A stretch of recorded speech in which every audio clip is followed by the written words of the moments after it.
I'm Kilian Atou-Yeng, project coordinator for the PIN project, Partnering for Inclusive Education in Northern Ghana.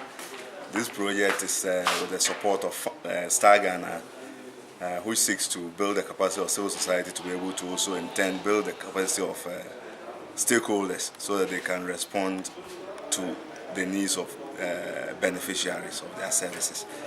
Today's session is just to introduce the project in one way.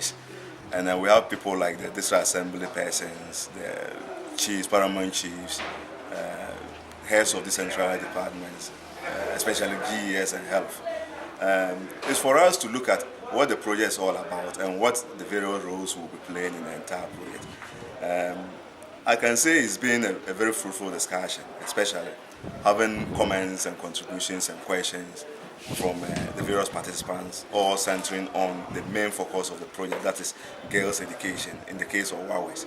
I believe strongly that stakeholders are ready and willing to support this project to have a fruitful implementation so that things can change in favor of the girls' child. I think one dominant question that came out of this place has been the form of assistance that the 30 communities that you are going to give.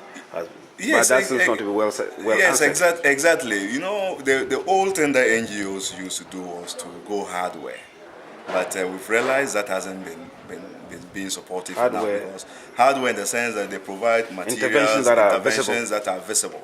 But we realize that goes to increase the dependency of community members on these NGOs and other development partners.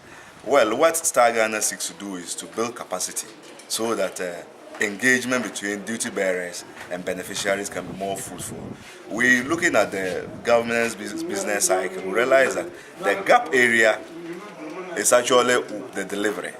That the planner is done very well, the resources are allocated very well, but when it comes to the implementation, the delivery is where the problem is. So we are looking at building the capacity of community members and some beneficiaries so that they can ask questions and support those that are supposed to deliver the services to be able to deliver them more fruitfully. I think one bone of contention in this at this workshop has been the issue of how do you select the so-called 30 communities that are going to come under this project? Yeah, I believe coming from the participatory point of view, you know, we've been so much involved in things that seeks to improve participation, seeks to more or less involve all hands.